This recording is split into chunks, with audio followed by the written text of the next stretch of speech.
Hey guys, stay-patient here, and welcome to my full platinum guide for Day of the Tentacle Remastered. Now you can probably tell from my voice that I'm still rather ill. As you know, I've had the flu for the last week or so. Hopefully I'm going to be able to get through the commentary okay. I am trying to whisper, so that I can protect my voice, and hopefully I'll be able to make it audible for you guys through the magic of editing later. But of course, the reason I'm battling through illness to get this video up for you guys is because the game is free on PlayStation Plus during January 2017. Now, it's not been added to the Instant Game Collection just yet, but it will be over the next couple of days or so. I think they usually add them around the 6th of the month. So I wanted to get this guide up in time for you guys to be able to follow it as soon as the game became free, because of course it's a very nice, easy, quick platinum. This particular run through of the game that I'm using for the sake of this guide took me about 1 hour and 50 minutes, so it can be done in less than 2 hours or around 2 hours, give or take. Now there are a couple of things to explain before we start, because as soon as we get into the playthrough I'm going to be moving quite quickly and I'm not going to have a lot of chance to explain, how the different features of the game work. Now first up, the way you interact with objects is a bit different to how you do in other games. Now if you click X on an object in the world or in the scenery, you'll simply walk up to it. So the X button is what you use to choose where you want to walk to and make your way to new areas and things like that. What you want to do to interact with an object is press square. Now when you press square on an item or a door or anything in the world, it will come up with a menu or sort of a dial that you can move around with your analog stick, and you get to choose how you want to interact with that item. So depending on what the item is, there will be a different collection of options. They might say open, close, push, pull, pick up. So you want to, if you're picking up an item, just choose the pick up option. If you're trying to open a door and go through it, you need to choose to open the door, then just press X on the opening itself to walk through. Now there is a give option in that context menu, but we want to avoid the give option. I just want to make that very clear because there are rumours that some of the trophies that involve giving an item to another person don't pop if you use the give option. So if you need to give an item to a character or give it to another item in some way, then you need to choose the use option. And that also applies to items that are in your inventory. Now you access your inventory by pressing the triangle button, and that will bring up all the items that you're carrying. And what you can do when you're there is just press the X button on an item to equip it. But because we're going to be very careful to always use the use option on items rather than the give option, I got into the habit of always using that use option, whether I'm in my inventory or I'm interacting with something in the world. So throughout this playthrough, you'll notice me always pressing square, even when I'm interacting with an item that's in my inventory. I always press square on it and then choose the use option and then use it on whatever I'm trying to use it on. Now, if you want to use one of your inventory items on something in the world, you need to obviously press square, press use, and then scroll all the way to the top of your inventory because it's set at the bottom of your screen. Scroll to the top and then keep scrolling up so that you sort of come out of your inventory, and then you can carry that item around the world with your cursor and click on whatever you want to use it with. The last thing to mention is that we're going to be playing as 3 different characters. They're all going to be in different time periods, and the way in which you swap between them is either by pressing right and left on the D-pad, nice and simple, or if you're in your inventory, you can scroll to the right of the inventory and you'll see pictures of the other characters that you can switch to, and you just click on them and it will switch across. Anyway guys, that's enough preamble, so let's dive into the game, and everything else can kind of be explained as we go along. Actually guys, there is one last very, very important thing I need to mention, and that's the fact that you're not allowed to skip any cutscenes through this playthrough. There's a trophy called Mental Patience, which involves, watching all the cutscenes, letting them play out, and that includes the dialogue. Now, you can skip individual lines of dialogue, so when characters are talking, you can sort of mash the X button, and I've turned the subtitles on in the options menu, just so I can see when there's dialogue going on. But if you hold down the skip button, the circle button, then it's going to skip the whole chunk of dialogue, and it's going to jump you forward to the next section, and the same applies to any of the cutscenes. So you want to make sure at no point during the game to hold down the circle button. In fact, it's a button that you don't really need to use at all during this playthrough, so I would sort of advise keeping your finger away from the circle button just to be safe. Now I've edited out the initial cutscene of the game, so you'll know you're about to gain control when you see the control scheme on screen here, and you can take a look through it if you like. But the first thing we're going to do is pick up 3 items from this room. The first one is the help wanted sign in the window. The second one is the flyer in the stand there right near us at the front of the screen. And the third one is the dime that's in the coin slot of the phone there. Now remember, you press square on the item and then choose the pickup option to grab all 3 of those. Now we're going to be earning a trophy, a miscellaneous trophy, that involves pressing this bell 100 times. Now a little tip here, when you bring up the context menu and you've got your cursor hovering over the push button, which is the button we want to use, the option that we're going to be using to push the bell, you can choose that option with the square button. It doesn't have to be the X button. So once you're set up, you can literally just mash the square button over and over again. And eventually you'll pop this trophy. You'll notice that, there's some dialogue. Someone sort of shouts in annoyance. I've actually edited out a large majority of the bell pushes. But that's the trophy there, most annoying guest ever. And now we want to head into the office. So as we mentioned before, you press square on the door, choose to open it, and then walk through.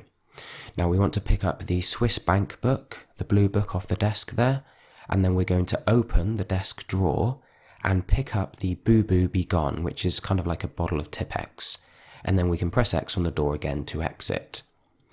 Now we want to open the grandfather clock, and we'll automatically make our way into this clock to carry on with the story.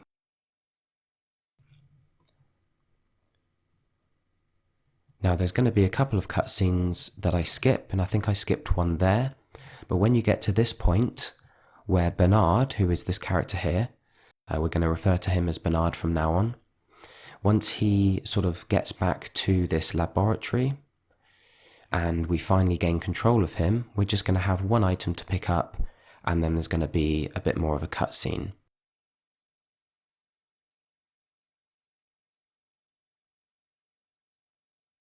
So there's a bit of a pause here for some reason, but eventually we'll gain control back, and once we do, we're just going to walk to the right, and on the wall there you'll notice the to-do sign, and once we have our cursor back, we're going to pick up the paper underneath the to-do sign.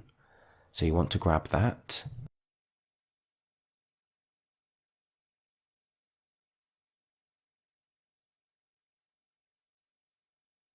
Now what we're going to be doing here is flushing some items through the toilet, and they're going to be sent to our other characters that are in different time zones.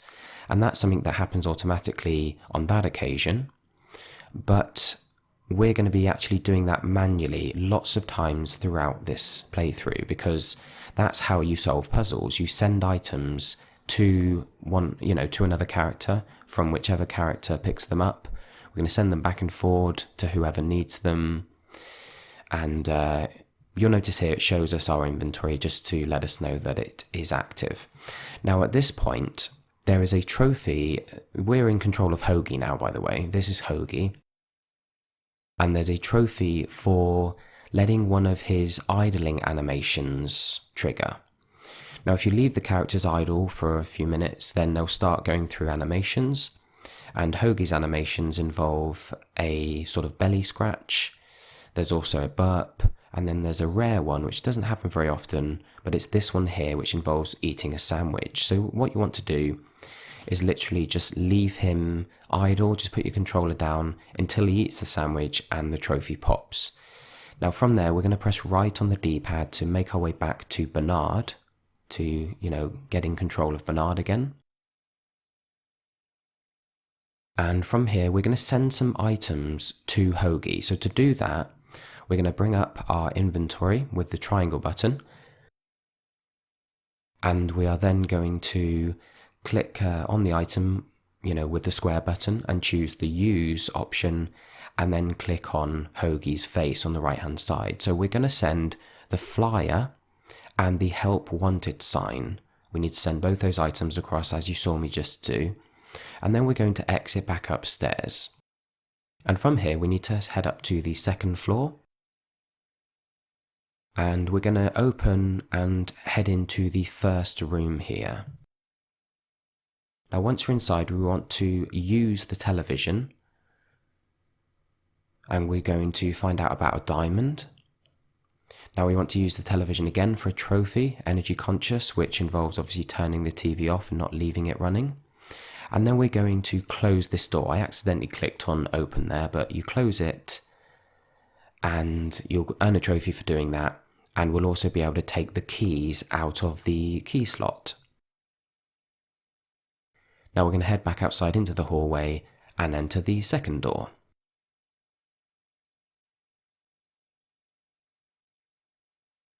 Now there's some dialogue here, and remember you can skip the dialogue with the X button just to speed it up slightly, but don't hold down the circle button to skip the entire section.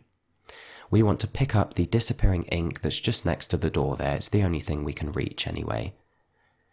Now what we want to do is use the Boo Boo Be Gone in our inventory and use it on the disappearing ink for one of the miscellaneous trophies. Now we can head back outside and make our way into the third door. And in here we're going to have some dialogue, but once we get the chance to choose what we want to say, we can just leave the conversation by saying see you later. And now we're going to click on the speaker, and we want to choose the push option to push it over so it's facing the floor. And then we're going to pick up the videotape that's right next to the door there. And then we want to interact with the on-off button and push the button. This is on the stereo. We're going to be turning the stereo on. Now at this point, we're going to have some rather annoying music playing, and that's going to push this fake sick or fake bath off the ceiling underneath. But we need to leave that music on. Don't ever turn it off, no matter how annoying it gets. There's a trophy for leaving it on throughout the whole game, basically. Anyway, once we exit that room, we're going to head upstairs again. This is the third floor, and we want to make our way into the door on the right. And we're going to say, so what are you up to these days? And then, well, hope I didn't get you too excited. Now we're going to go to our inventory, and we want to use the disappearing ink on his book here, the stamp album. Now he's going to get annoyed with us because it's going to, look as if you've ruined his pride and joy. But he's going to throw us out, and then he's going to throw the book at us. And there'll be two items on the floor that we need to pick up. So we need to grab the stamp that fell out of the book and also the book itself.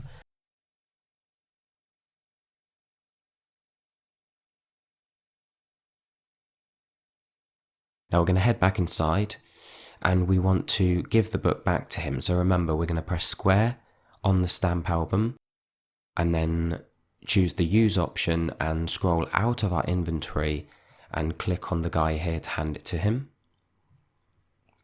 Now we're going to use the textbook in our inventory and try and use that on the stamp album. And that's going to be another miscellaneous trophy. There's a lot of trophies in this game. I think it's 58. But here, before we leave this room, we do want to grab the hamster out of the cage. And here we're going to use the disappearing ink on this guy. I forget his name actually, to be honest. Oh, it's Weird Ed, that's it. And we're going to be using the disappearing ink on 5 characters in the game, and he's the first one. Now we're going to use the computer to his left, and we need to play the Maniac Mansion game here. It's an arcade game. We want to choose these 2 characters that I choose, the blonde-haired guy and the redhead, the female redhead, and then we can start the mission. Now this is another LucasArts adventure game from even longer ago, an even more old school game than Day of the Tentacle itself. Now we don't need to finish this game, but we do need to earn a single trophy from this adventure.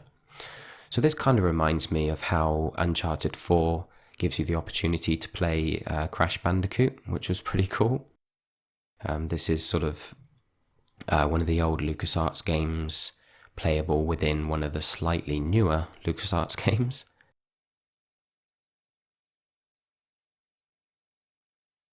Now, the reason we chose the two characters that we did is because they're the only two that can earn the trophy. They can sort of carry out the action that's involved to earn the trophy. Now, the way we interact with items in this game is slightly different, and you'll see how it works as we make our way through. This is all a cutscene to begin with, but eventually we're going to take control of the first guy that's, he's the default character that we have to use. He's called Dave, and the other two are Razor and Sid. Razor's the girl, Sid is the blonde-haired guy. And you'll notice at the bottom we have this big long menu of things we can choose, interaction options. So what we need to do is we need to choose pick up, then we're going to click on the doormat, and then to confirm that we want to pick it up we need to click a third time. And then we do the same with the key under the doormat. So pick up, click on the key, and then click again. And then we need to choose use, and then click on the key that's now in our inventory at the very bottom of the screen, and use it with the door. And then we can head inside. Now we're going to choose open to open this door here. And then we can just click on the ground to walk across to the right, and we're going to get captured by this nurse woman.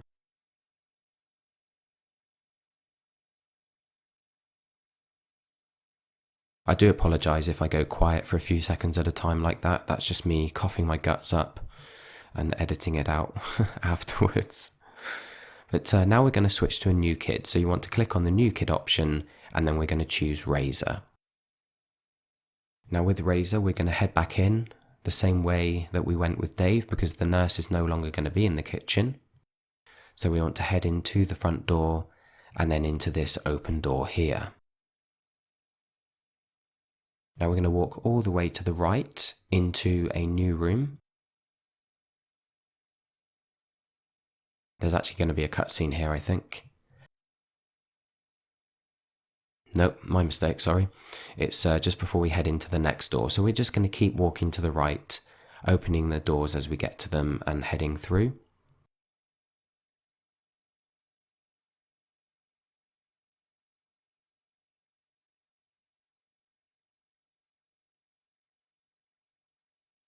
Oh man, seriously, if you could hear how ill I am.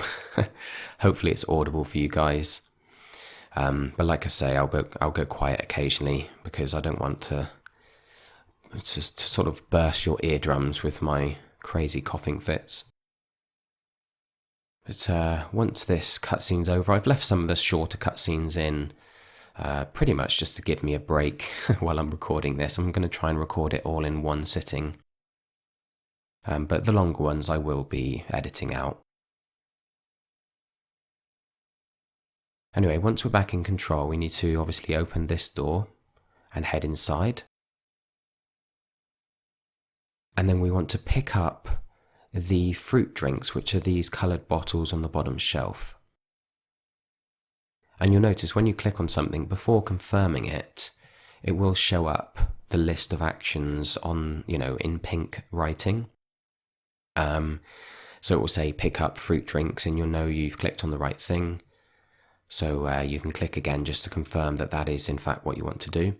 Anyway, we're going to make our way all the way back through all those doors that we went through, back into the main hall, and then we want to head upstairs. From here, we're going to make our way to the left-hand side of this corridor, this hallway. We're going to open the door and head inside, and we want to grab pick up this bowl of wax fruit that's being used for an art class by the looks of things. And then we're going to come back outside and enter this blue sort of steel door here. And once again, I believe we're heading upstairs a second time. Yeah, we're heading up to the next level. Now we're going to have a tentacle here. This tentacle obviously ties in with the game that we're actually playing. We need to give him, so click on give, and first of all we need to give him the bowl of wax fruit. So click on give, then bowl of wax fruit, and then the tentacle, and click again just to confirm, and then do exactly the same thing with the fruit drinks. And that's going to cause him to sort of get out of our way, and we're going to head up another flight of stairs. Now we need to open and enter this first room. And from here, we're going to switch to Sid. So switch kid or new kid, whatever the option says, and then choose Sid. And we are going to, we're going to have a bit of a timed section in a minute. So what we're going to do is when we get outside the door, we're going to press the options button to bring up the menu. And we want to make a save here in case we mess this next thing up, this next part. So you can reload that save at any time if you need to. But we are going to use the bell. So click on use and then click on this sort of square, group of pixels on the left-hand door there. And that's going to ring the bell because we want to get this guy whose name I keep forgetting. He's going to leave. It's Ed, isn't it? Yeah, it's always Ed. He's going to leave that room, which is the room that we're trying to get into with Razor. So we need to click on New Kid and click on Razor, but then just wait a few seconds because he's going to be walking along this corridor. So give it a few seconds and then quickly come out, open the third door, which is the room that he was in, get inside. We want to pick up the hamster. And obviously, if you need to follow this guide and you're getting confused, just pause it whenever you need to. But eventually you'll see this cutscene of him telling Sid to buzz off. And we need to quickly, once we've got the hamster, head back outside and quickly run back into the room we were originally in on the left-hand side so that we don't run into Ed as he makes his way back to his room. And that's, that means we're going to have to wait in this room for 20, 30 seconds. Leave it as long as you like, really. Once he comes back, he's going to enter his room again and he won't come back out. So the longer you leave it, the safer you are, really. Doesn't need to be long, though. We're going to head out now, or at some point, any time now. And we're now basically ready to earn the trophy that is involved, or the one that involves playing this game. So we need to head back down, basically, down all the flights of stairs that we've climbed. Down this one, back through the blue steel door. This one here. And then towards the screen, which is going to take us down the original set of stairs. And then back into this kitchen door. Now once we're here, we need to open the microwave, which is on the wall there. And then we're going to use the hamster. So click on use, then hamster, and then the microwave oven, and press X again to confirm. And now we need to use the turn on option on the microwave, and that's going to turn the microwave on, killing the hamster, sadly. But that is the trophy. It's called Chef, and it involves basically butchering that hamster in a rather inconsiderate way. Anyway, once we've done that, we can exit out. Just press the options button and exit out of that game. And we're done with that. We don't need to play Maniac Mansion again.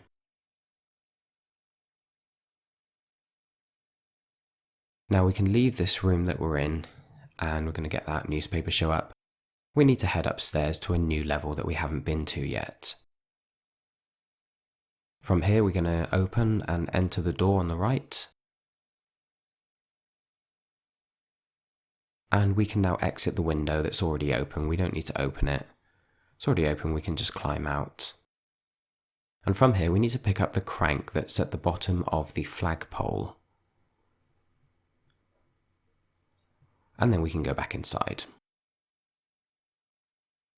And we're going to make our way back down to the second floor. So down this flight of stairs, and down the next one as well. This is the third floor. Back down to the second floor. And we are going to be putting the hamster into the ice machine that's on the far left of this area. So we're going to use the hamster in our inventory, and then scroll out and click on the ice machine. Now this building is actually going to be the exact same building we're exploring in all 3 time zones, but it looks slightly different. You can tell it's the same building, but obviously it's set up differently in each time zone. Anyway, once we've done that, we can head downstairs, back into the main lobby, and we want to pick up the fake bath. Now we're going to head outside for the first time. And it's dark out here in this time zone at least. We want to talk to dead cousin Ted. This is just because we need to talk to him with each character, so you can choose the option that ends the conversation. Just as long as you say something to him with all 3 characters, and we'll be doing it during this playthrough, so don't worry. I'll be reminding you as we get to it. We're going to also use the disappearing ink on him, and that's going to be the second person we've used it on. Obviously we have to use it on 5 people for one of the trophies. Now we exit right here to the parking lot. Sorry, I'm getting a bit behind with my commentary. And we need to give the keys to the guy that's trying to break into the car, and he's no longer going to need the crowbar, so he's going to give it to us. And now we're also going to use the disappearing ink on him as the third person out of the 5. And now we can make our way back to the lobby, to the hotel and back into the bottom floor lobby. Now we can use the crowbar that he's just given us on the chewing gum that's on the ground.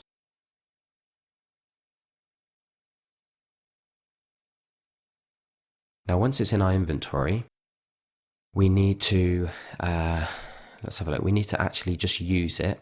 We're not using it on anything, just click the use option and he's going to chew it, which will split both items up. And we're going to end up with the coin that was stuck in the gum and the gum itself. And once you've got those 2 items, we can head into the main door with the welcome sign above it. Once we're in this room, we want to open up the grate, or the grating that's next to the fireplace, and then head to the right, and we're going to automatically initiate a conversation with this salesman guy. But we don't need to talk to him now, so just choose the gotta run option to end the conversation. Now we're going to walk to the right hand side where you can see those teeth chattering. And we need to grab those teeth, but they're going to kind of keep running away from us. So what we need to do is walk towards them, but try and stay along the bottom of the screen. And that's going to kind of herd them towards the open grating, which will now allow us to pick them up. And from here we can exit through the swinging door to the left, which is going to take us to the kitchen. And in here we want to pick up the fork. And we're also going to grab the 2 sort of jugs of coffee, the normal one and the decaf. Now for a miscellaneous trophy, we want to try and use the normal or regular coffee on the decaf coffee. So click on use and then scroll across to decaf. And once we have that trophy, we can make our way through the door on the right into the pantry area. We want to open this pink cabinet and grab the funnel that's inside. Now from here we're going to send some items to Hoagie, who is the boy, the fat emo boy. We want to send the stamp to him. Also the textbook. So remember to do this, click square on the item, then click use textbook, scroll across and then click X on Hoagie's picture. And we also need to give him the boo boo be gone. So that's the stamp, the textbook and the boo boo be gone. All 3 items need to be sent across to Hoagie. And then once he's got all 3, we can switch to Hoagie by either clicking on his face in the inventory or by pressing right or left on the D-pad to scroll through the characters. Now when we're controlling Hoagie, we want to make our way towards the inn. And we are sort of in the past now. This is what the same building looked like a couple hundred years ago. And we want to open the mailbox that's just outside the front door there and grab the letter inside. Now once we have the letter, we want to send that to Bernard. And then we can change back to Bernard, switch back to him, and we're going to make our way back out to the main lobby. And we want to make our way upstairs. Now that we've got that letter from Hoagie, make our way to the 2nd floor.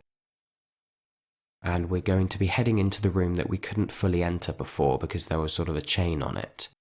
So the 2nd room on this 2nd floor And what we want to do is give the letter. Remember, don't use the give option, use the use option. But we're going to use the letter on this guy here. Dwayne, he's called. And he's going to get all excited. I think it's a letter saying he's won the lottery. It's actually a while since I recorded this, so... once he's left the room, we can enter, and we're going to pick up the flag gun that he was trying to use to kill himself. Once we've got that flag gun, we can head back downstairs.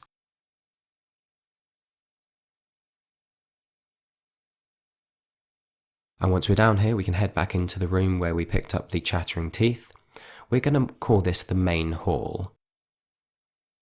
And what we want to do is use the flag gun that we've just picked up, use it on the lighter that's shaped like a gun, the one on the table here. So the idea is that we're going to be swapping them.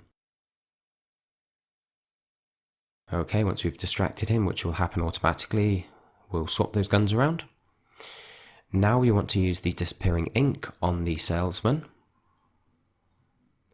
That's going to be our fourth guy.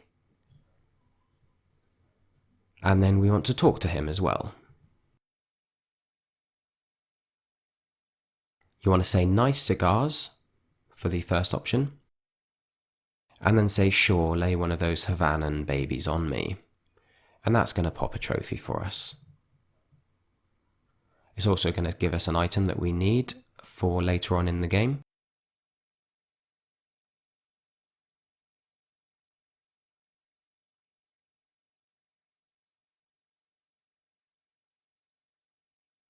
Now what we want to do is send that cigar, which is called the exploding cigar, we're going to send that across to Hoagie. And then we want to send the cigar lighter, which is, the gun that we've just picked up. And finally, the disappearing ink, because we're going to be using that on some characters in the other time zone. So once we've done that, we can switch to Hoagie and head inside. We do have to open the door, which I forgot to do. So I was just kind of walking into the door. But there we go. If we open the door and then head inside for the first time. And we want to talk to the mummy here. Now this mummy is the same one that we spoke to in the other time zone. We need to speak to him with each character, remember? So just say later do to move things forward. And then we're going to head into the main hall. And I'm trying to remember what we do here now. Yes. We want to finish up the disappearing ink trophy. So we're going to use that on one of these three founding fathers here. So if we use it on John Hancock, it should pop the trophy. If it doesn't, I've experienced it where the trophy doesn't pop. Just use it on another character. There's three in this room, so you should be able to finish it off. Now we're going to use the flyer from our inventory with the suggestion box, which is going to put it inside, and then he's going to get their attention and get them to read it.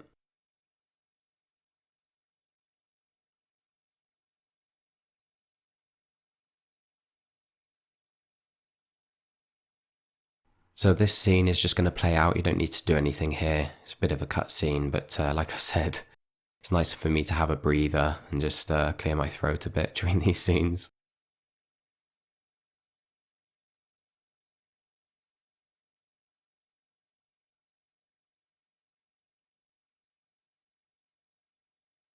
That's going to give them the idea to make a vacuum cleaner, which we're going to use later in a different time zone. Anyway, we're going to head into the kitchen through the swinging door and grab the two items in this cabinet. The oil and the, the pasta or the spaghetti. Then head into the room on the right, grab the bucket and open this red cabinet.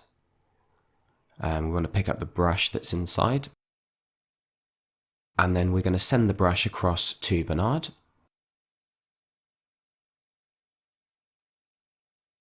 Then we can head back into the kitchen. And we want to use the bucket that we've just found in that room on the water pump. And I will just say, I apologise that I occasionally get behind the video. I find myself coughing away occasionally and I just have to try and catch up. But once we've done that, we can switch back to Bernard. And here we are going to walk back into the main lobby, out of this room, and go back outside to where the car was. And this is just for a miscellaneous trophy. This is why we sent the brush across from Hoagie to Bernard. We want to head back into the parking lot to where the guy was trying to break into this car, and we're going to use the brush on it. So use the brush from my inventory on the car, and you'll get, you call that a hint trophy. And then we can send that brush back to Hoagie because he's going to need it to continue on with the story.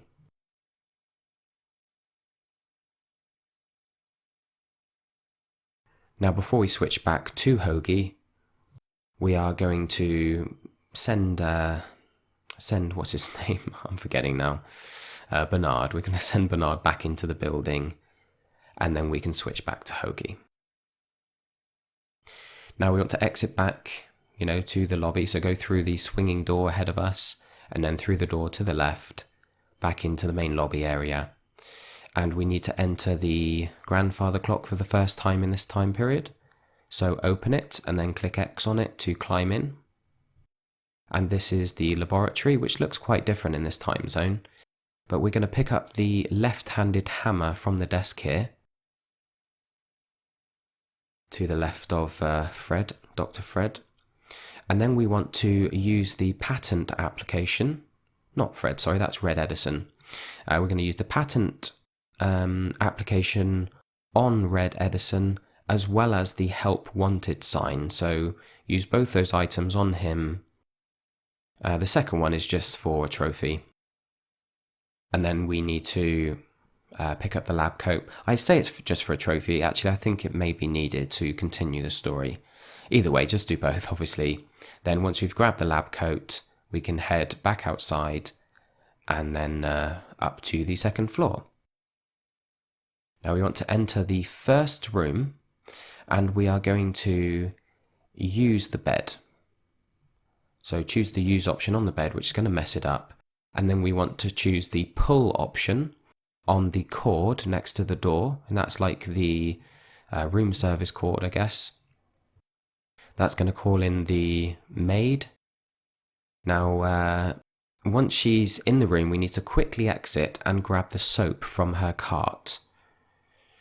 Now, once we've done that, we can combine the soap with the bucket. Now, just to reiterate, we need to do that quickly before she leaves the room, and you won't be able to see the soap because your body will be obscuring your view of it, but if you just move your cursor around, you'll find it on the screen. It will show up with the word soap. So pick that up and then mix it with the water bottle or water bucket.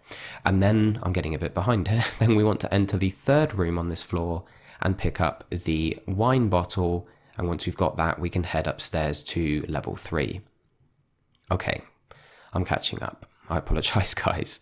Now we want to use the textbook from our inventory with the horse. And that's going to bore him enough that he falls asleep, but he takes out his dentures first. Such a crazy game this, but it's very funny. I do recommend paying attention to the dialogue and everything. Anyway, we're going to grab those dentures out of the glass and then head into the room on the left. Now there will be a bit of a scene here that plays out.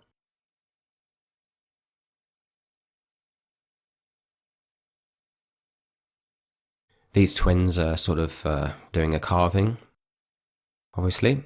Once we have the option to speak to them, you want to just choose the bottom one.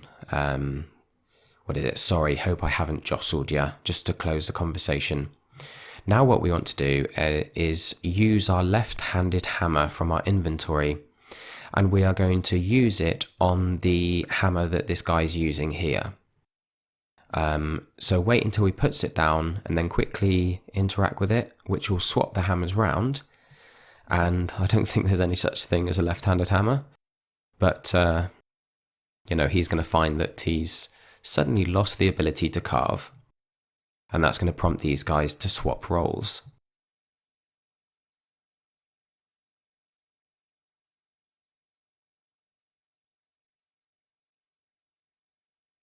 Like I say, I do thoroughly recommend not skipping all the dialogue like I am. I'm just trying to make it quicker so that you guys don't have to sit through, long sequences of dialogue during the guide.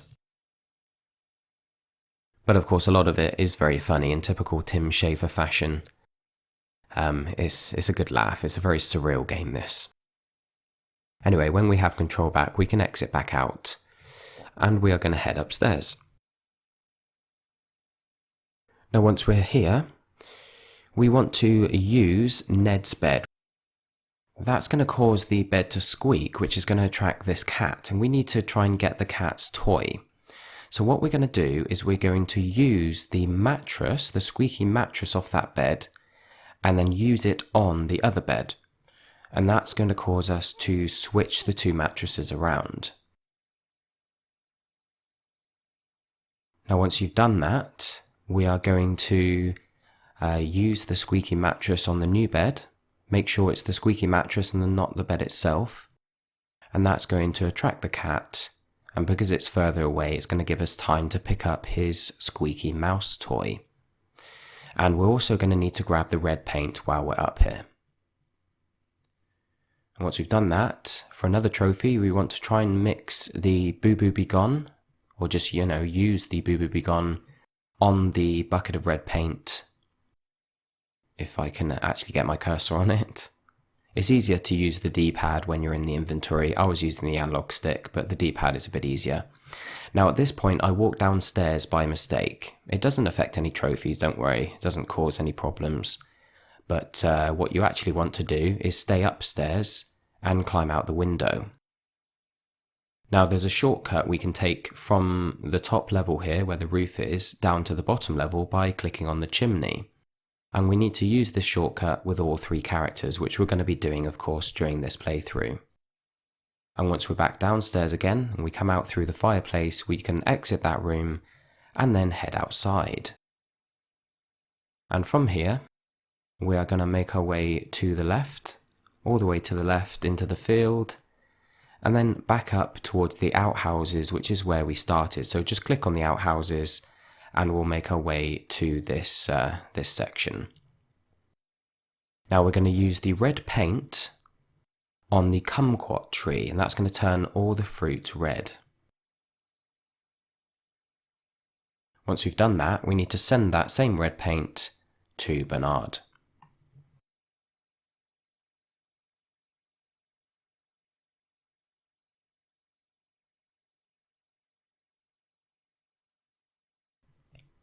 So now we can make our way back into the inn, all the way back down. You'll notice here that there's an arrow in the bottom left. If you try and walk to the very bottom left of the screen, it's actually going to bring up the inventory, so sometimes you have to be careful of that. It doesn't cause any issues, but it's just a bit annoying sometimes. So once we're inside, we can make our way back into the main hall again, which is this room ahead of us. And we want to walk all the way to the right where George Washington is. And we're going to talk to George Washington. We need to say, "Whoa, you're like George Washington." And then say, "My name's Hoagie." Followed by, "Is it true about you and the cherry tree?" And finally, "I bet you've lost it. You couldn't cut down a tree to save your life." Now you're probably... Sorry, no, you couldn't cut down a tree to save your grandmother. You've probably sort of started figuring out why we painted these kumquats red. He is going to cut down that tree, which is going to make it disappear in the future, freeing up Leverne. And we'll have the inventory pop up just to show us that she is now playable and we can switch to her if we want to. We'll also get that trophy pop as well. So there she is. We can now play as all three characters. Before we switch to her, though, we're going to leave Hoagie in the main hall. So walk him all the way back inside.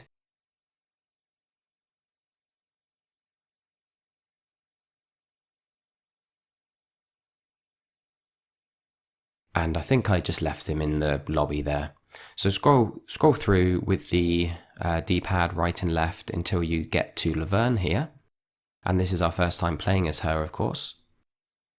Once we've listened to or skipped through that dialogue, we can talk to the tentacle guard and tell him that we don't feel so good. And that's going to take us to the doctor's office. There'll be some some more dialogue that plays out here. Eventually, though, the Doctor's going to leave. Now, in this time zone, tentacles have taken over, which is what we're trying to stop happening. And they sort of treat humans as pets, pretty much. But you'll see two charts on the wall. On the left, you've got a human chart, and on the right is the tentacle chart.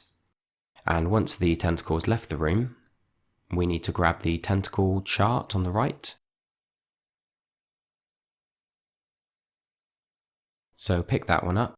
Quite a few options here, so make sure you use the pickup option, and then we can leave the room.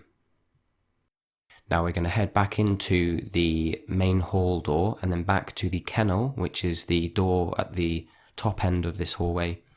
And that's, taking us back to where we started off. The reason we've come back here is because we now need to get taken outside. So we're going to tell them that we need the bathroom. I have to go to the bathroom, and because we're basically pets, humans I mean, they're going to take us outside. That's where we need to be. So we're going to make our way to the right, walk all the way to the right, and back up the path here, and you will end up at the starting area. Now we need to use the scalpel and send it to Bernard. And the reason we're here is because we need access to the chronon. We're also going to send the tentacle chart to Hoagie. Make sure to send that one to Hoagie. It doesn't matter if you send them to the wrong people. Just switch to the character you did send it to and send it back to the correct one. You can send them back and forward as much as you want. Anyway, we're going to switch back to Hoagie now that we've sent him the tentacle chart. Switch back to Hoagie and make our way upstairs. And we need to enter the second room for the first time. And we're going to have only one dialogue option here. I've got another design change for the flag. And you can choose any of those options. She's going to ask you what the new design is, and you can choose any one, because what we're going to be doing is we're going to be using the tentacle chart on the flag plans. What are they called? The patterns on the table here. So we're going to be switching them. And what that's going to do is that's going to make her sort of create a tentacle flag, and then Leverne's going to be able to wear that in the future. Anyway, once we've done that, we can use the can opener, and we're going to send it to Leverne along with some other items. So send Leverne the can opener, the spaghetti, the dentures, which we're going to do now once we find them. Yep, the dentures here, quite obvious. The squeaky mouse toy. And now we need to send the Boo Boo Be Gone to Bernard. So the can opener, spaghetti, dentures, and squeaky mouse toy all get sent to Leverne. And the Boo Boo Be Gone gets sent to Bernard, at which point we can then switch back to Bernard. And we want to head into the main hall area again, or whatever this room is called in this time zone, and we need to use the scalpel on Uzo the Clown. That's going to get us a trophy, but it's also going to allow us to pick up the box of laughs that is sort of left under the heap of plastic or rubber, whatever it's made out of. Now we need to send that box of laughs to Leverne. And we also need to send the wad of gum to Leverne, as well as the fork and the crank and the fake bath, which is up there, that sort of pile that fell off the ceiling earlier, and also the chattering teeth. So that's the box of laughs, wad of gum, fork, crank, fake bath, and chattering teeth all get sent to Leverne from Bernard, of course. Now we want to exit back out of that room, and we're going to climb back into the clock to go back down to the laboratory.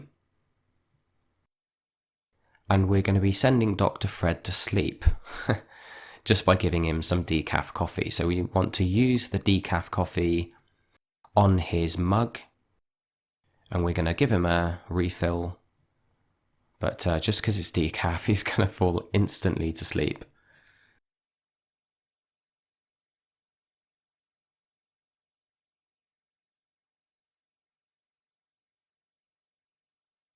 Now, while he's sleepwalking, for some reason, he is going to go and open his safe. That's obviously what he does when he's sleepwalking. So we're going to head back upstairs and then up the next flight of stairs as well to the second floor. And we're going to go into the first door here.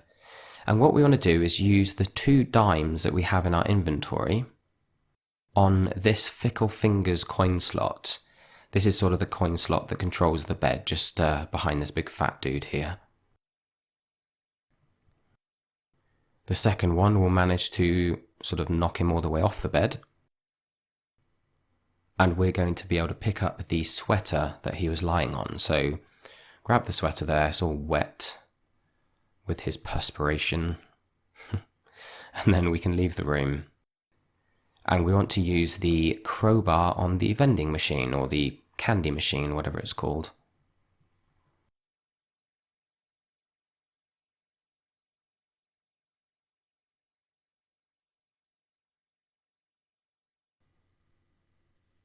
This is going to cause an unfathomable number of quarters to fall out of the machine, and we need to pick them up.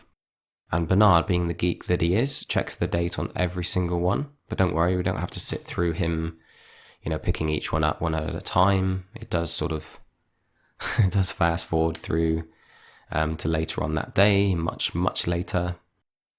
So once we finally picked all of those up, we can climb up the next flight of stairs to the 3rd floor again. And we want to enter the left-hand door in this corridor for the first time in this time period at least. And we want to use the push option on Nurse Edna. And that's going to push her out the door. Now we have free roam in this room, so we are going to use the videotape on the VCR. And then once it's in there, we want to use the VCR again, which is going to play the tape. Now you want to click on the record button, which is of course the red square there. And that's going to record... it's going to record Fred inputting his, his code into the safe. You don't need to remember any numbers here, which is good. But we need to just wait for the whole scene to play out. I don't think we can press anything at this point anyway until the scene has finished. But when it has, it will sort of go to static like that. We need to click the rewind button. And then we're going to switch it from SP to EP on the right hand side there. And then press play. And what that's going to do is it's going to play it back in slow motion, which is going to allow us to see the code as he sort of puts it into the vault. What do you call it? I forget the name of those things that you turn right and left. But it's a lock anyway. So we've now got the code, and like I say, you don't need to remember it. Your character will automatically know it from now on. It's quite funny listening to these guys who talk rather slow anyway, talking at half speed or whatever this slow motion is set to. But once this is finally played out, we want to click the eject button. And then we can leave this room, and we're going to go upstairs again to the attic. And we're only really heading in this direction to earn a single trophy.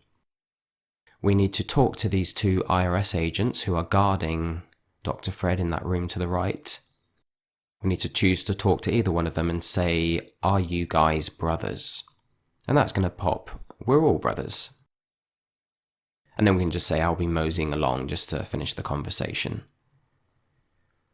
So we can exit back downstairs. We need to go all the way back down. We can't take the shortcut through the chimney because we're not going to be allowed access to that room upstairs. So we just need to walk down, through all the flights of stairs to the bottom level again.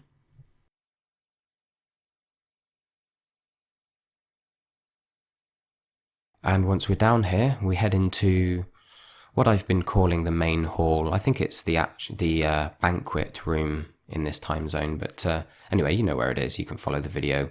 And then we head through the swinging door into the kitchen, and then again into the pantry through the door on the right. Now, what we want to do here is use the sweater that we got from that big sweaty dude in the dryer. And then we're going to use this massive collection of quarters, and what's going to happen is this is going to continue spinning around in the dryer until the quarters run out, which is however many dozens or hundreds of years. I'm not really sure of the time scale of all these different time zones, but once we've done that, we can head back out to the main hall area, and we want to climb up through the fireplace, which is like the reverse of going down through the chimney. And once we're up on the roof here, we can climb in the window to the right. And what we want to do is pick up the rope that has been used to tie up Dr. Fred. Then we can climb back out of the window, and we want to use that rope on the pulley just above our head.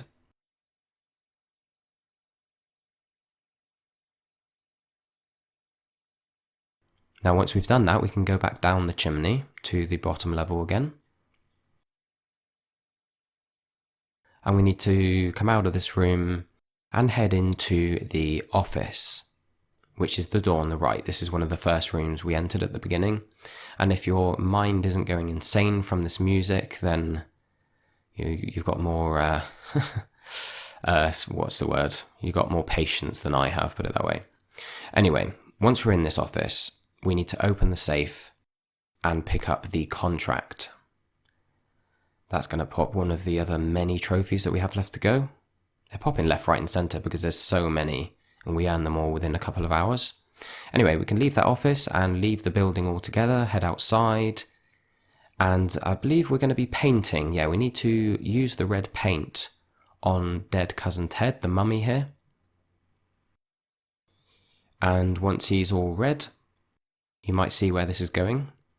We're going to use the dangling rope on dead cousin Ted, so just press square on the dangling rope, press X on use, and then press X on dead cousin Ted.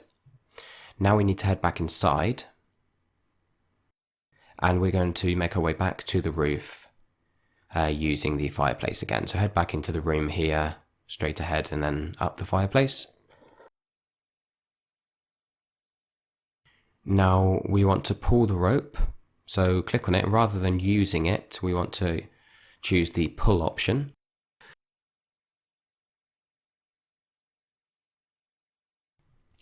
That's going to pull dead cousin Ted up to the roof. In fact, it's going to pull him conveniently all the way inside, which is where we need him.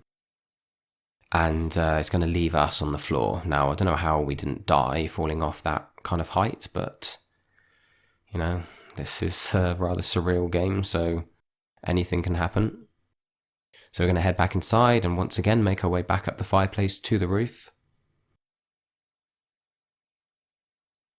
And we need to go back in through the window. And if you hadn't guessed it already, we're going to be switching these two bodies. So we want to use Ted with Dr. Fred, which is going to switch them round.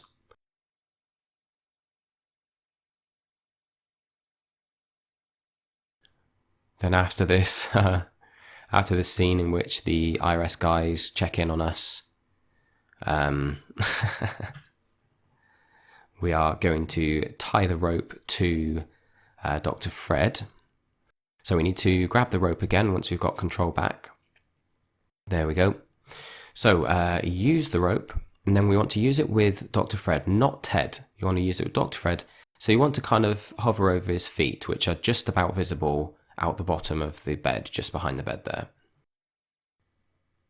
And once we've done that, we can exit the window. We're going to pull the rope again to take Dr. Fred, down to the bottom floor, get him out of, out of the clutches of the IRS guys. Our character realizes that he made the mistake last time of pulling the rope from that side, which caused him to fall off. But as you can imagine, despite changing his approach, he still falls off once again. Right, so once we get control back, we're going to be switching back to Leverne again.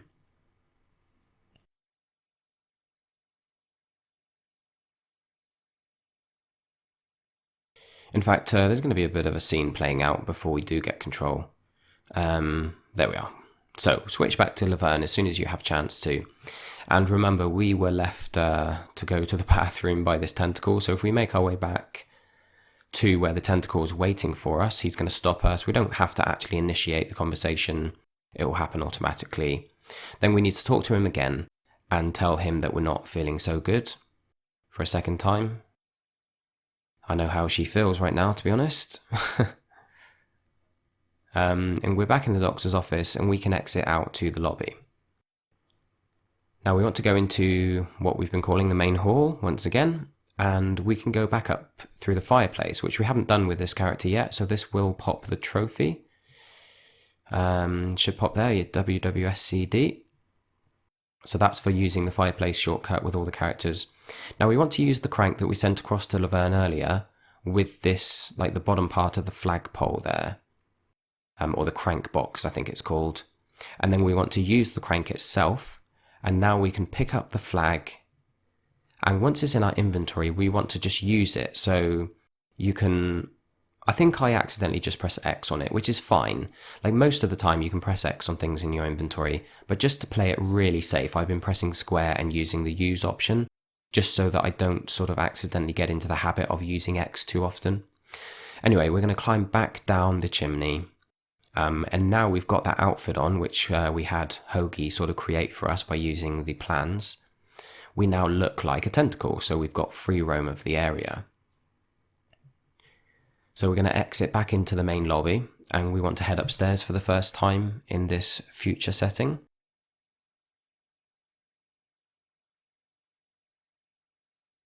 Now we want to open up the ice machine, although it's already open in my game, which it probably will be for you as well because we didn't close it earlier.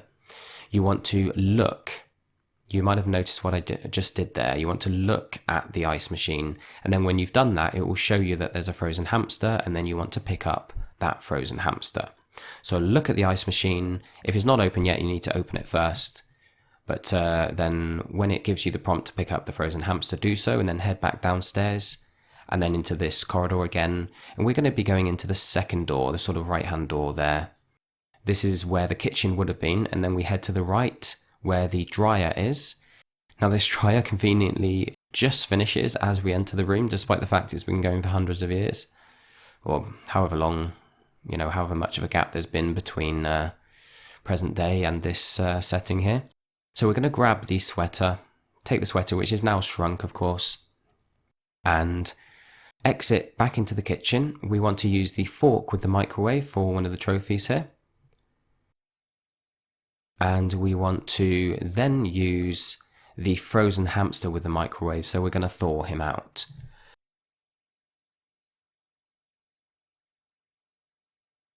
That's going to give us what is now called the cold wet hamster. So once it's back in our inventory, we need to try and put him in again. It's not going to let us, but that is going to pop a third trophy in very quick succession. In fact, there's a fourth one going to pop as well. So use the cold wet hamster in the microwave. That's now you're pushing it. And now we are going to use the sweater and sort of interact with the hamster so that it puts the sweater on the hamster, and then we're going to try and send the toasty warm hamster across to either one of the other characters. It's not going to work, but it's going to pop a trophy. So we now need to exit back into the main hall area and then back into the lobby. Now when we're here, we need to talk to the guard that's at the bottom of the stairs. We need to say, "Hi, I'm Leverne." Then, "Yes, that's right." And then, "Be seeing you." So we're closing up the conversation here. Now we need to talk to the character on the left of these three that are sat down, the person with the tutu. And we need to say, "What are you guys waiting for?" Now remember, if you're skipping dialogue here with the X button, don't do it too quickly, don't mash it because it might accidentally choose the wrong option. We need to then say, hey, hold that thought, I've got a boogie. So again, we're just closing the conversation. And we're going back to the main hall through the sort of bigger door here. And then we're heading to the right. And there will be a tentacle here that we need to talk to. And in doing so, we don't actually need to choose any options, any dialogue options, if I remember correctly. But he will give us some name tags. And then we can exit back to the lobby and we're going to head up to the second floor.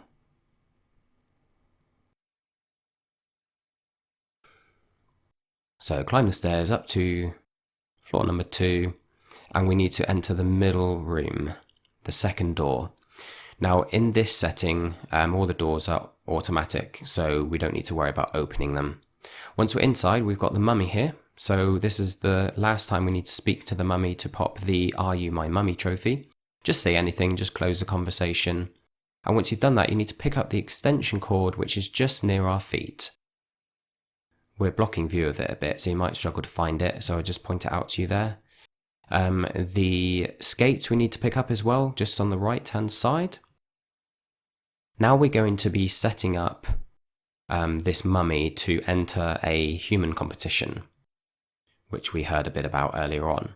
So we're going to use the name tag on the mummy. We are then also going to use the roller skates on the mummy.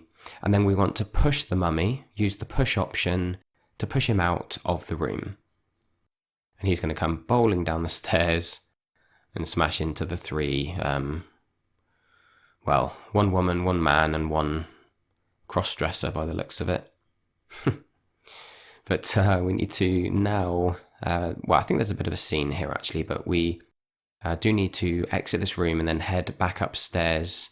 Well, not back upstairs actually, this is the first time we've been up onto the 3rd floor during this time period. So once we're up here, we're going to continue sort of making over this mummy. So we need to use the wet soggy noodles, which started off life as the spaghetti if you remember. Going to use that on the mummy, then we're going to use the fork on the mummy's head to sort of style the noodles. And then we need to use the chattering teeth with the mummy. Make sure to do that now, because I think if you leave it till later, you won't be able to. So there's 2 items here, the chattering teeth and the dentures. Make sure you use the chattering teeth first with the mummy. And that's going to pop can't win and chew gum at the same time. Now, when we have control back, we can use the dentures. So you can see why we need to use the chattering teeth first, because we wouldn't be able to use them after having placed the dentures in.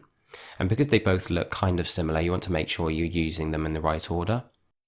But once the dentures are in the mummy's mouth, we can use the box of laughs with the mummy again, of course. And now we need to send the chattering teeth to Hoagie. So use the chattering teeth and click on Hoagie to send them across to him. We also need to send the fake bath to, I think we're sending it to Bernard. Yes. Oh, no, sorry. Forget that. If you did send it to Bernard, just switch across to Bernard and send it back to Leverne. We need to use it with Harold. Now, Harold is the sort of cross-dresser sat next to the mummy. So we're going to place it down in front of her, or him, however you see it. But yeah, I apologise for that mix-up. I actually almost made that mistake myself, and it's been a few days since I recorded this, so I'm trying to remember exactly what happens at each point. That's why I'm sort of occasionally getting a bit behind with the footage itself, because I need to kind of watch what I'm doing and then explain it. But once we've done this, once we've got rid of Harold, our main competition, we are going to walk to the right into the judging area. Now what we need to do is talk to the tentacles and say, when are you guys going to judge the best hair? And then do the same with the best smile and finally the best laugh. So basically we need to prompt them to start the judging process for all 3 categories. And when we make our way back in again the second time, actually we don't need to make our way back in, we'll will remain in that room. So as soon as these tentacles get back, we can talk to them again. And the option to choose best hair will be gone because we've already done it. So literally just choose the top option for all 3 of these categories. And the mummy is going to win. And so obviously when we've played out this scene, we'll get a trophy, not a PlayStation trophy, but an actual trophy in the game, as well as a dinner certificate, which we're going to use later.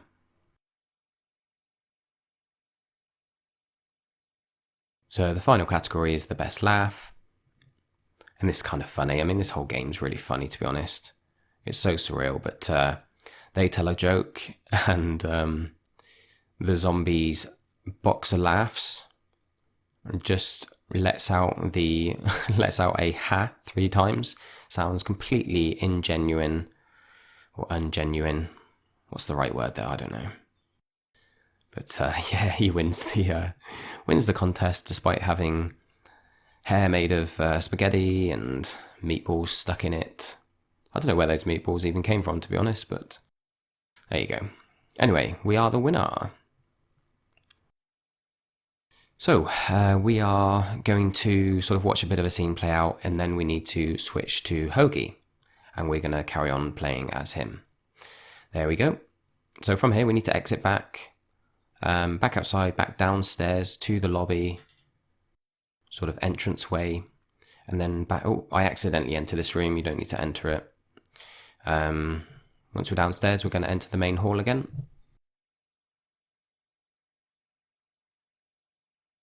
Now, once we're in here, if we walk to the right, back to George Washington, we need to use the exploding cigar with George Washington. Don't worry, we're not going to be killing him. America's still going to be what it is today. Whether that's a good thing or not, who knows? Anyway, once we've given him the exploding cigar, we are then going to give him the chattering teeth because he's going to lose his set of dentures. And I think at this point, if I remember correctly, we're trying to make the other guys think that it's cold so that they light a fire. So we are going to use the chattering teeth on George Washington. And they're going to start chattering, as if he's freezing cold.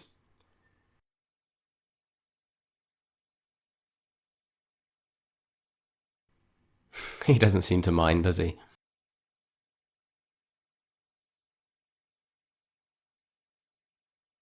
Okay. Come on, wrap it up. As you can see, I'm flipping through the bits of dialogue as fast as I can. Once we've got control back, we need to walk to the left a bit and pick up this blanket on the floor. And then we can head outside. We need to make our way back up to the roof, but because the fire's lit, we can't go up through the chimney. So we are going to climb up all the stairs again, which doesn't take too long. There's only 3 floors, but it takes a few moments.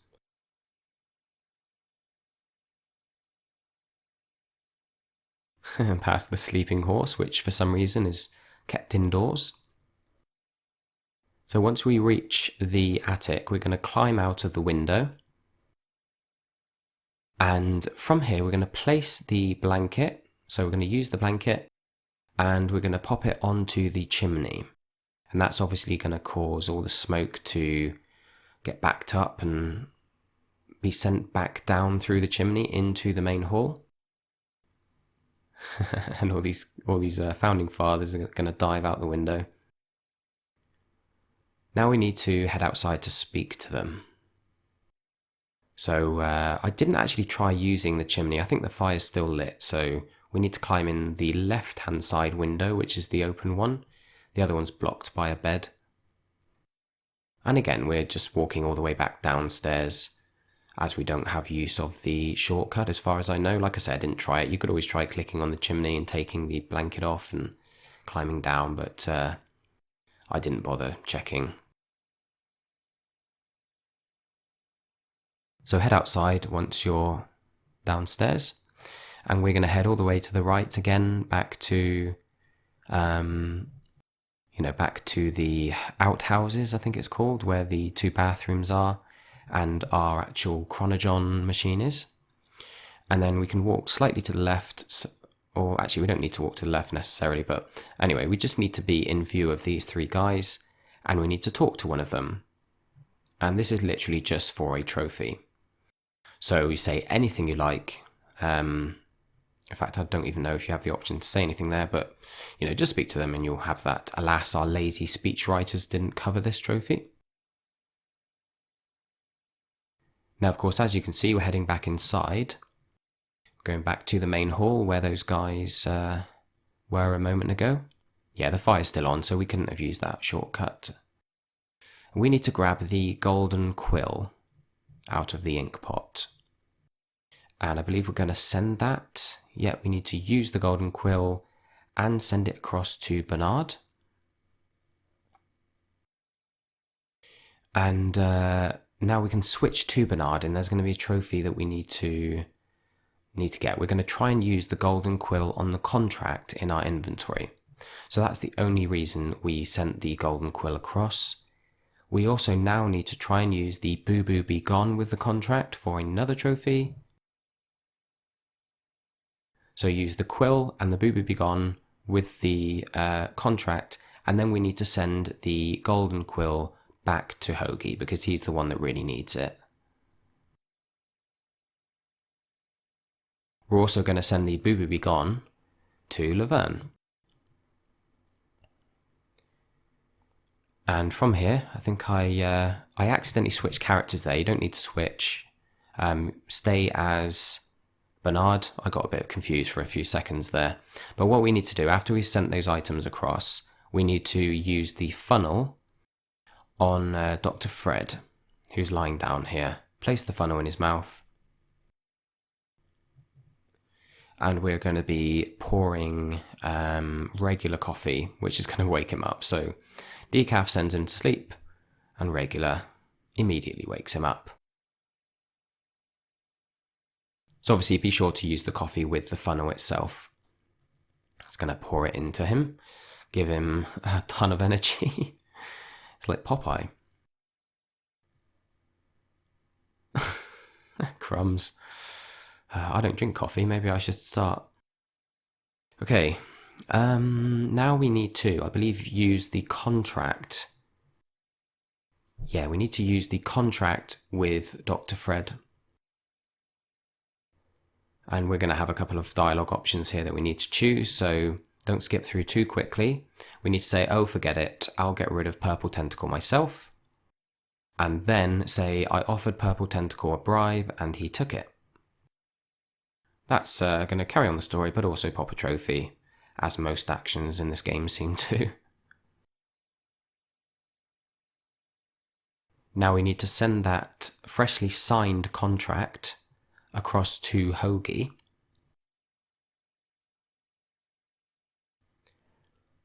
He's going to pop it into the chronon. If you're near the chronon, it actually shows the animation, but if you're not, it just does it in the menus. Then we can climb back up the stairs, back into the main building, the lobby here. And we want to make our way into the office. Now, once we're in the office, we're going to switch across to Hoagie. We do need to leave Bernard in the office. It's not the end of the world if you don't, but, make sure you leave him in there. It just makes things easier later. Now, with Hoagie, if we walk to the left, we'll have some dialogue, We'll have some dialogue with the 3 guys there. We'll automatically walk out of the room, but we need to walk back in. Because what we're going to be doing here, I'm trying to remember now, we need to use the wine bottle with Thomas Jefferson. He's the middle of the 3 guys, the 3 founding fathers. So give him the wine bottle by using the use command, of course. Now we're going to be heading outside. Now we want to use the stamp with the signed contract. And then we want to use that signed contract with the mailbox.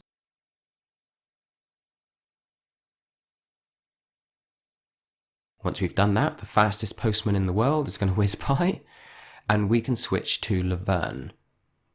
In fact, at this point, I switched to Bernard first because I was scrolling through them and I forgot which one was which. I forgot if I had to go right or left. But that doesn't matter at all. It just plays out a bit of a scene. Once that scene's played out, switch to Leverne and head out of this room, and we'll have a bit of a cutscene.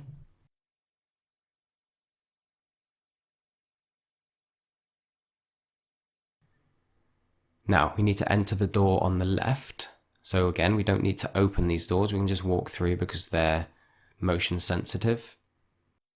And once we're in this room, this left-hand room of this corridor, we need to use the can opener with the, the time capsule. And that's going to open it, and then we can take the vinegar out. Now that is the wine that we gave to Thomas Jefferson earlier.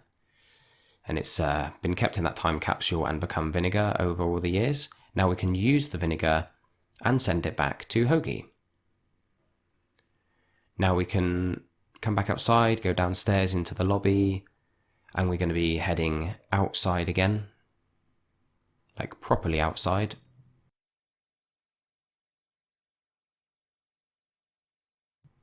Now we want to walk across to the left-hand side, and there's a cat here. As soon as the cat's in view, what you want to do is use the Boo Boo Be Gone on the fence behind the cat.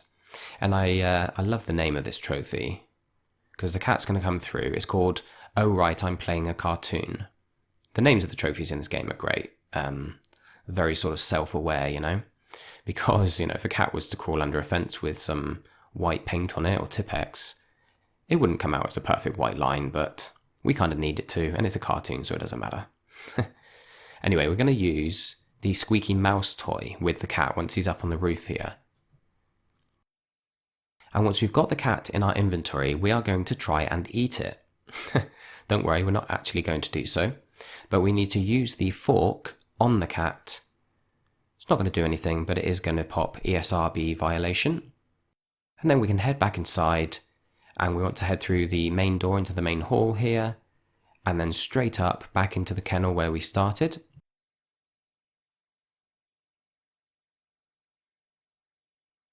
Now we're going to say I'm here by accident by, once again, it just closes the conversation.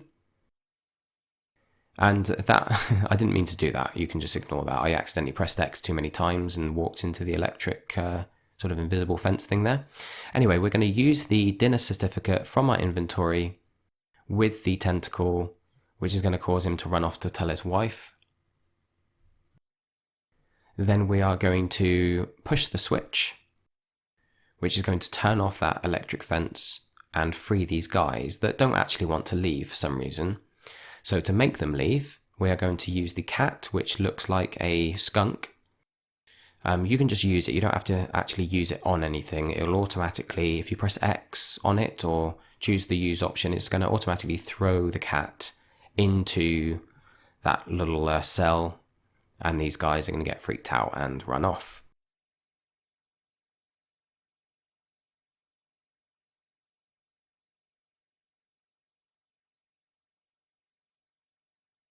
Thankfully, the tentacles aren't the fastest creatures in the world to be able to chase those humans.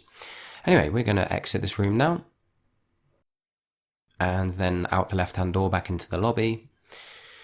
And we're going to be opening and entering the clock for the first time in this future time here. So this grandfather clock, I suppose, is living up to their reputation as being very reliable because it's been ticking away for however many hundreds of years. So we want to open it and then enter. And here we're going to use the extension cord in our inventory with the generator. Now we want to click on the extension cord again and choose the use option. And we're going to click on the window this time, and that's going to send the other end out of the window. Now what we want to do is grab the toasty warm hamster and use him with the generator. Now that's going to cause the hamster to run off and hide in that little mouse hole.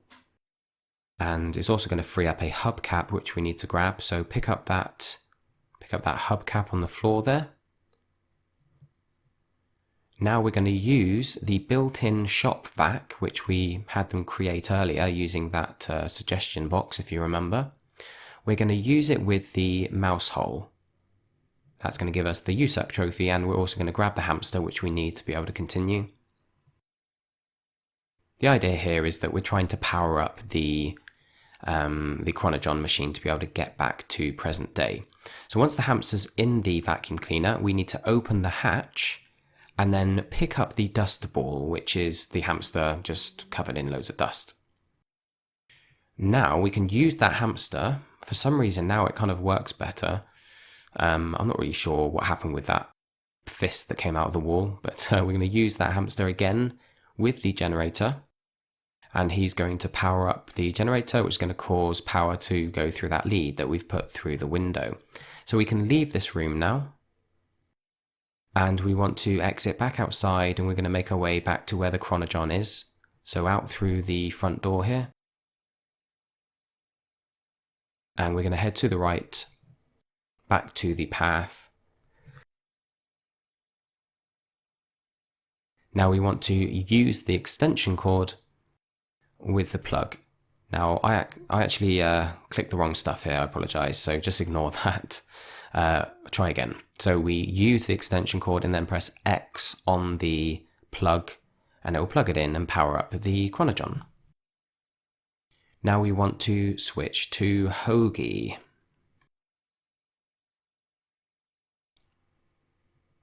Now we want to sort of walk to the right a bit to where this cart or this carriage is, and we're going to use the bucket of soapy water on the carriage. So we're trying to clean this one just like we did, with the brush in modern day using Bernard. And eventually we'll see Benjamin Franklin, who's going to run indoors out of the storm. So as you can imagine, he's doing his experimentation with the kite, which we're going to get involved with. So once this dialogue is played out, we're going to head back inside, and we're going to go back to the laboratory. So the lab is kind of vacated or sort of inhabited by a different character in each time zone. So we get down there through the clock again. Now we want to give a couple of items to, I think this is Red Edison, isn't it? So we need to give him the oil.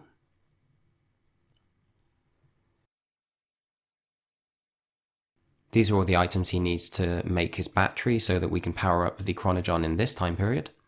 So we give him the oil, we need to give him the vinegar.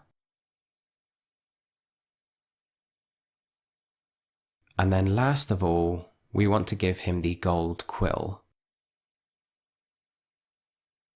And that's going to pop behind every great man is a quality roadie. So that's the oil, the vinegar, and the gold quill all get given to Red Edison. And he's going to go ahead and make his battery, which we need to steal from him. And don't worry, it's a nice simple process. Literally just clicking on it, basically. He's got tons of stuff in his pockets. And he kind of uses it all to smash together a battery.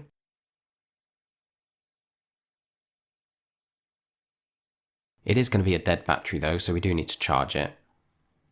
He's going to place it on the shelf, so we literally need to just click square on it and then choose to pick it up. And he's going to automatically sort of distract him by telling him the British are coming. So racist. Anyway, we can head outside now and go upstairs. We are going to go and speak to Benjamin Franklin for the first time. Well, we've kind of met him in passing, but if we head into the right-hand side door here. Now, we need to give the lab coat to Benjamin Franklin. This is the only time that you have to, because you'll see here, I'm trying it over and over again. I'm trying to use the use option. I'm trying to press X on it. And I realized that if you do that, it tries to put the lab coat on yourself, but it doesn't let you. So you do need to use the give lab coat option. This is the only time in the game that you're going to have to use that option.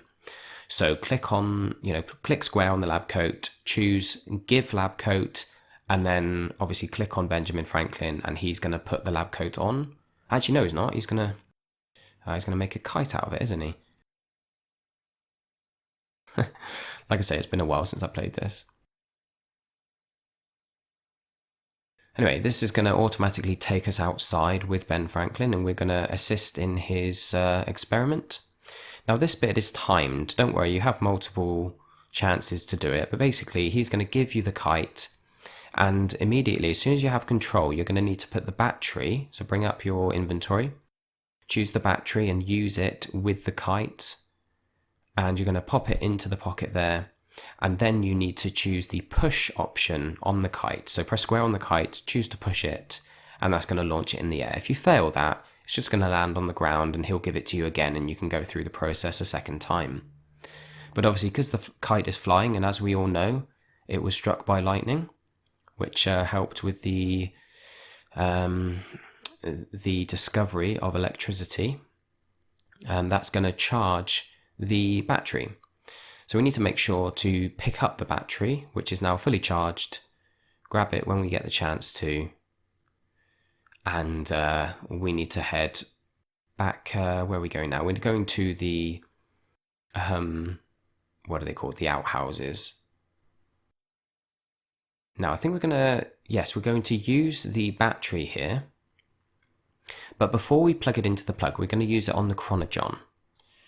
And the trophy speaks for itself. That should have worked.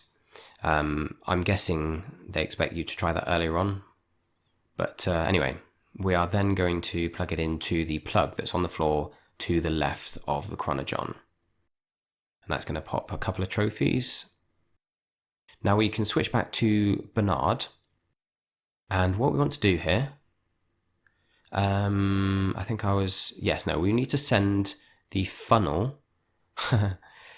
Oh no, sorry, you know what, I'm getting confused. Okay, we're going to switch back to Bernard, and what I'm doing here, I'd forgotten about this. Basically, there's a trophy for sending a certain number of items between characters. I forget the exact amount, but basically, if you just flick between your characters and keep sending items back and forward, eventually the trophy will pop. Now, I will explain that there is one item you do need to keep on Bernard. It is the Swiss bank book, or whatever it's called. You'll know it when you see it. I think it's called the Swiss bank book. It doesn't matter if you send it to one of the other characters, but just make sure it ends up on Bernard before you carry on with the story, because we're going to need it for the next step. And I don't think it will matter if you do continue with the story without the Swiss bank book. I think it's just going to fail, and you'll have to send the bank book back across and try again or whatever. So it's not the end of the world. It's not like it's missable or anything, at least as far as I know. But you might as well just leave the Swiss bank book on Bernard. Most of the other items can be sent back and forward. Some of them aren't possible to be able to send. But just keep going, and eventually the trophy will pop.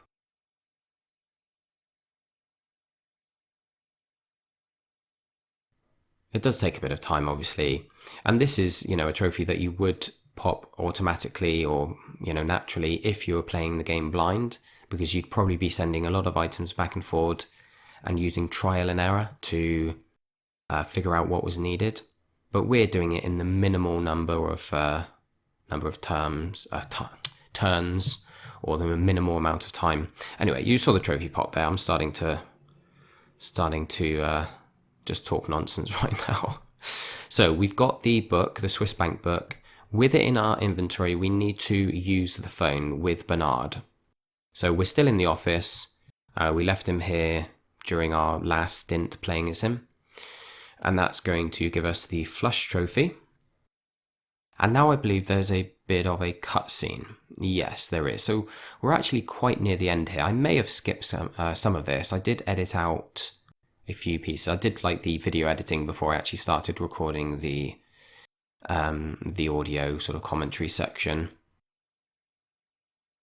But we're basically calling Hoagie and Leverne back to present day, and there is one last section.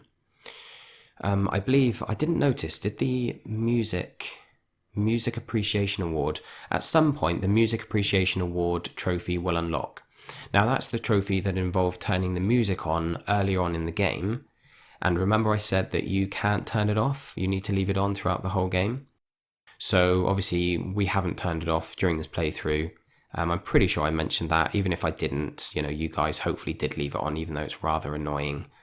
And that's the Music Appreciation Award trophy. But once this scene has played out, we're actually, we've got like one last section where we're all in the same time period, and you'll see what happens to us. A bit of the Fly situation going on. I don't know if you guys have seen that. I haven't actually seen the film, but I think don't they time travel? Like a guy time travels, but there's a fly in the time travel machine or time machine as well, and they kind of get spliced together or whatever.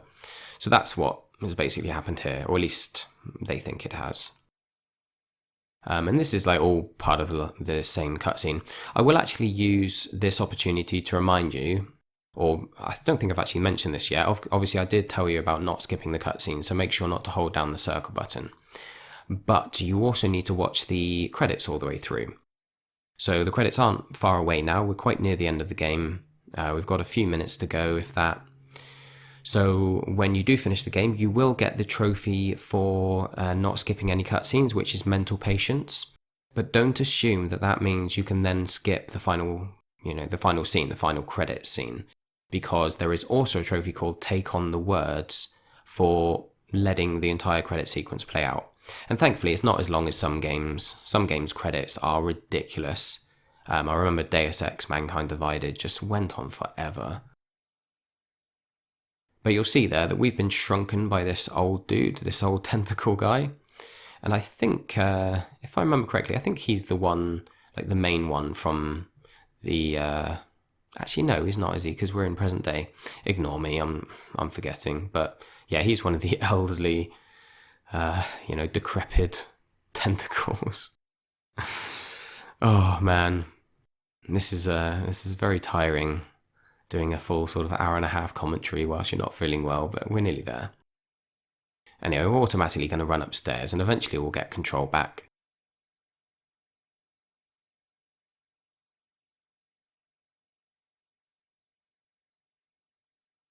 It's a little bit slow moving, isn't it?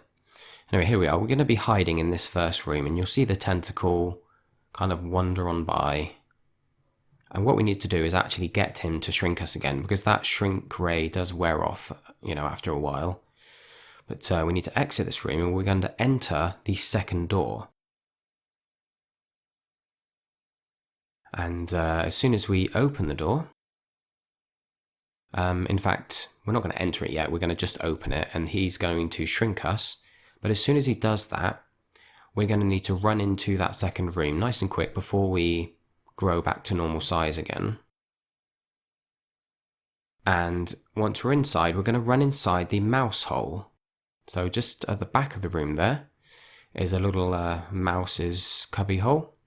And once we're in this room, we need to wait until we get back to normal size. And you'll see a bowling ball on the right-hand side, or sort of right of centre there, just next to the globe. You want to pick that bowling ball up when we're big enough to do so. And then we can leave this room. And the tentacle's actually... he's gone now, so we can make our way downstairs.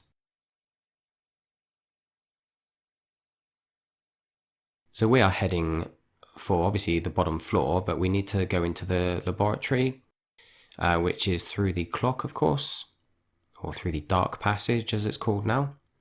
And when we get down here, you'll see a bunch of tentacle guards, but we're going to use the bowling ball on them and send them all flying. So here we go. Reminds me of Tekken Bowl. That was a pain in the backside mode. Anyway, once we've done that, there's going to be just a bit more sort of dialogue to go through. In fact, there's a bit of a scene here where we run around the table trying to get away from this old dude. It all happens naturally, it's all part of a cutscene.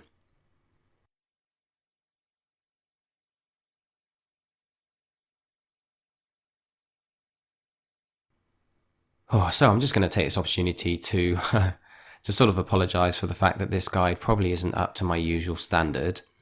I haven't sounded particularly enthusiastic through this, and you know, I've been a bit behind at some points of the video because I've had to stop and cough or whatever.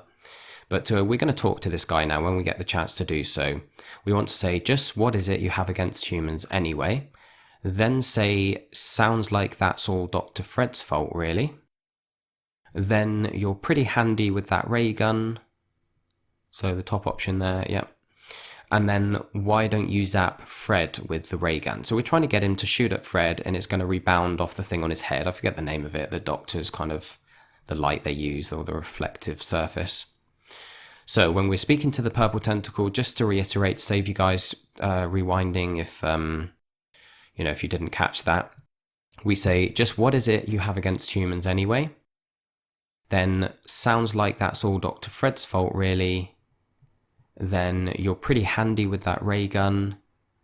And finally, why don't you zap Fred with the ray gun? And then of course it's going to rebound back and make him all small. We're going to squash him. He's not going to die, but we're going to kind of post him somewhere.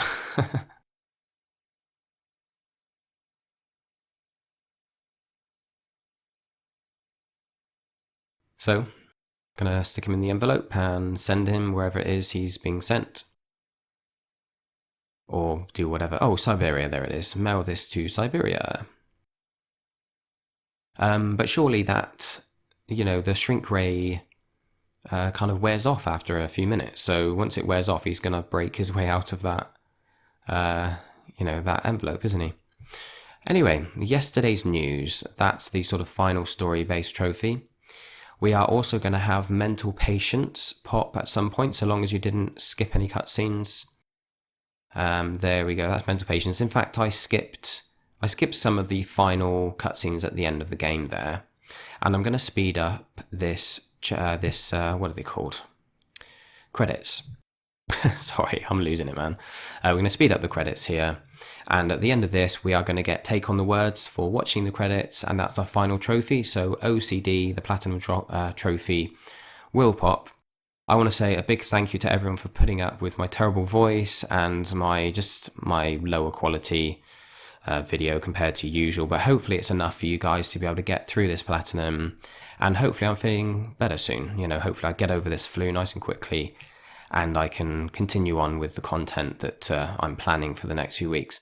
With the channel about to tick over to 5,000 subs, one of the videos I'm planning on doing is a review looking back at the history and the future of stay-patient trophies. So looking at where I started, how I've got to where we are today, and more importantly, what kind of content I'm going to be focusing on in the coming months and years. So hopefully that will be interesting for you guys. We're going to look into the sort of analytics of the channel, which is always fun. But I want to say a big thank you for watching this video. Thank you for putting up with me and for your patience. The Platinum is about to pop, so I hope it's helped you to earn your own. I'm going to leave you with it, guys. Thank you very much once again, and I'll catch you all very soon.